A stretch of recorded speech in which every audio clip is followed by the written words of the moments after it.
जय माता दी एवरीवन। कैसे हैं आप सब? होप करती हूँ आप सब बहुत अच्छे होंगे गाइज। अब आने वाली है नवरात्रों में अष्टमी और नवमी। देखिए बहुत से लोग अष्टमी तिथि में कन्याओं का पूजन करते हैं और बहुत से लोग जो है नौमी तिथि में कन्याओं का पूजन करते हैं। तो इस बार अष्टमी तिथि पड़ रही है 11 अक्टूबर दिन शुक्रवार और नौमी तिथि पड़ रही है 12 अक्टूबर दिन शनिवार।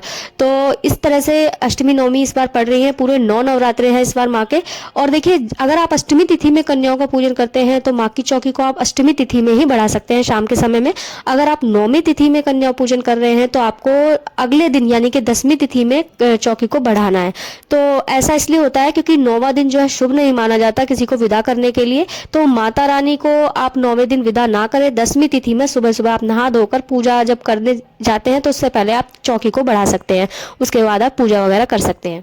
तो चलिए गाइज आज की वीडियो में मैं आपको बताने वाली हूँ कि हमें नौमी अष्टमी तिथि जब कन्या पूजन करते हैं तो हमें कन्याओं का पूजन किस तरीके से करना चाहिए, हमें कन्याओं के लिए क्या भोग प्रसाद बनाना चाहिए, हमें उन्हें क्या उपहार में देना चाहिए और जाते वक्त उनसे ऐसा क्या करवाना चाहिए जिससे हमारे घर में हमेशा अन्न और धन के भंडारे भरे रहें। तो चलिए गाइस आज संपूर्ण जानकारी मैं इस वीडियो में आपके साथ शेयर करने वाली हूँ। सबसे पहले आपको सुबह उठना है जल्दी, क्योंकि कन्या पूजन जितनी जल्दी हो सके उतना अच्छा होता है। तो जिस दिन भी आपके यहाँ कन्या पूजन हो सुबह जल्दी उठे, नहा धोकर साफ सफाई करके अपनी रसोई को बिल्कुल साफ और शुद्ध रखें। प्याज लहसुन का कोई काम नहीं होना चाहिए। जब आपको प्रसाद बनाना है, प्रसाद बनाने से पहले ही आपको माता रानी को देखिए स्नान आदि कराकर मतलब भाव पूर्वक आपको स्नान कराना है। माता रानी को गंगा जल वगैरह छिड़ककर चौकी वगैरह एकदम साफ शुद्ध कर ले अच्छे से। फिर उसके बाद आप पूजा करें। पूजा करने के बाद आपको जब आपका प्रसाद तैयार हो जाता है तब आपको 11 पर माता रानी के प्रसाद का भोग लगाना है। तो हलवा चने जो हलवा चने और पूरी का जो प्रसाद होता है वो मेन होता है। सब्जी आप अपने मन से कुछ भी बना सकते हैं, वो आपकी इच्छा है, लेकिन हलवा चने और पूरी ये आपको जरूर बनाने हैं।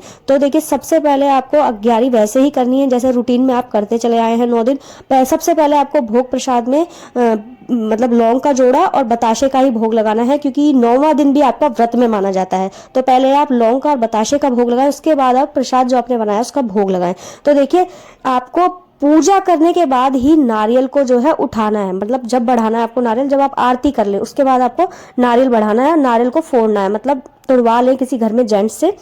लेडीज जो है नारियल को नहीं तोड़ती हैं। और तोड़ने के बाद उसका जो जल होता है, पानी जो निकलता है नारियल का, उसको सबसे पहले 11 पर डालें। पर देखिए बहुत से लोगों का ऐसा कहना है, मतलब अपने अपने रीति रिवाज जैसे आपके घर में होता हो आप वैसा कर सकते हैं। बहुत से लोग कहते हैं कि मतलब इसे प्रसाद में नहीं खाना चाहिए नारियल को, इसे जो है विसर्जन करना चाहिए। तो जैसा आपके यहाँ होता हो आप वैसा कर सकते हैं, लेकिन हमारे यहाँ पर नारियल का जो है प्रसाद बनाया जाता है और पहले कन्याओं को इस प्रसाद को बांटा जाता है। उसके बाद हम इसी प्रसाद से मतलब अपना व्रत खोलते हैं। देखिए पूजा करने के बाद सबसे पहले आपको 11 पर जो है पूड़ी, हलवा, चने, बताशे और नारियल का भोग लगाना है। तो आपको सबसे पहले 9 जगह, जैसे आपने देखा होगा वीडियो में, मैंने 9 जगह पूड़ियाँ निकाली हुई हैं, 2-2 उस पर हलवा, चने, बताशे और नारियल रखा हुआ है। उसी का माँ को भोग लगाता है, मतलब 9 कन्याओं को दिया जाएगा ये प्रसाद। तो 9 जगह जो है पूड़ियाँ निकाली जाती है और 10वीं जगह जो है लांगुरिया की पूड़ी निकाली जाती है, तो बाबा हनुमान को भोग लगाया जाता है। तो इस तरह से आप पूड़ियाँ निकाल कर 10 जगह फिर आपको भोग लगाना है। 9 जगह का तो आप 11 में लगाएं और 10वीं जगह का आप अपने मंदिर में हनुमान बाबा के आगे रख दें। उसको आपको लांगुरिया को देनी है और जो 9 जगह की पूड़ियां हैं वो आपको कन्याओं को देनी है। तो सबसे पहले आप थाली में गंगा जल, रोली, चावल, कलावा और चुन्नी रखें, क्योंकि कन्याओं का पूजन जो है इन्हीं सब सामग्री से होता है। आप नीचे आसन बिछा लें, साफ शुद्ध चद्दर होनी चाहिए जिस तरह आपको कन्याओं को बिठाना है। गंदी जगह पर और गंदी चादर वगैरह ना बिछाएं, एकदम साफ शुद्ध जगह पर साफ शुद्ध ही चादरें होनी चाहिए जहाँ पर आपको कन्याओं को पूजन करना है।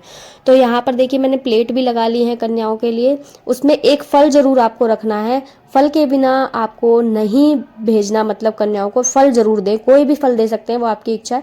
तो देखिए कन्याओं को जब आती है ना कन्या, तो उनको सबसे पहले उनके चरण धोने होते हैं। गंगा जल से आप चरण धोए, उनके चरण पहुंचकर फिर उनको आसन दें।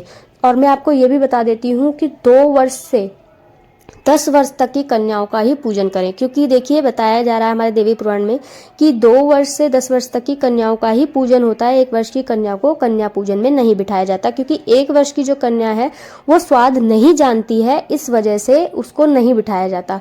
तो आप 2 वर्ष से हो सके तो 10 वर्ष तक की कन्याओं को ही कन्या पूजन में बिठाएं। तो सबसे पहले उनको तिलक करना है और कलावा बांधना है उनके हाथ पर, चुन्नी जरूर उड़ाएं उनको। और मैं आपको एक जानकारी और भी दे देती हूँ। देखिए, कन्या पूजन जो है वो पहले नवरात्रे से ही शुरू हो जाता है। अगर आप कहते हैं, अगर 45 कन्याएं बैठती हैं, अगर आप इस हिसाब से कन्याओं को रोज प्रसाद जो है मतलब जिमाते हैं, कंजिका बिठाते हैं रोज, कि पहले नवरात्रि को एक कन्या, दूसरे नवरात्रि को दो, तीसरे को तीन, चौथे को चार, तो इस तरह से 45 कन्याएं बैठती हैं।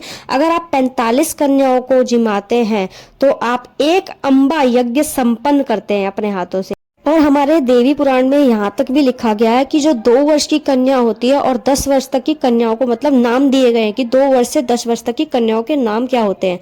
तो सबसे पहली जो 2 वर्ष की कन्या होती है उसका नाम होता है कौमारिका, तीसरे वर्ष की त्रिमूर्ति, चौथे वर्ष की कल्याणी, 5 वर्ष की रोहिणी, 6 वर्ष की कालका, 7 वर्ष की चंडिका, 8 वर्ष की शांभवी, 9 वर्ष की दुर्गा और 10 वर्ष की सुभद्रा। तो ये 9 कन्या जो हैं 10 वर्ष तक की, ये आपको जिमानी है। तो आपको 9 कन्याओं का पूजन तो आपको जरूर करना है, चाहे आप 45 कन्याओं का करें ना करें, पर 9 कन्याओं का आपको पूजन जरूर करना है। और कहते हैं कि अगर आप प्रतिदिन बेटियों का पूजन 9 दिन अगर करते हैं तो आपके शरीर में जितने भी कष्ट है सब दूर हो जाएंगे। और जाते समय कन्याओं की जो विदाई जो करी जाती है, उनको जब आप भेजते हैं तो उससे पहले उनको कुछ उपहार में कुछ गिफ्ट जरूर दें। उपहार में उन्हें आप कुछ भी दे सकते हैं, बैग, पर्स और पेन, पेंसिल, उनके काम की चीज जो उनको अच्छा लगे वो आप उन्हें दे सकते हैं। और फल जरूर दें उनको विदा करते समय, और दक्षिणा के बिना उनको जाने ना दें, पैर छूकर दक्षिणा देकर तब उनको विदा करें। और देखिए, जब आप विदा करते हैं कन्याओं को तो किसी एक कन्याओं को लास्ट में जरूर रोक कर रखें। और जब तो अगर आप ये छोटा सा उपाय किसी भी कन्या से करा लेते हैं तो बहुत ही शुभ माना जाता है, आपके घर में कभी किसी चीज की कमी नहीं होगी।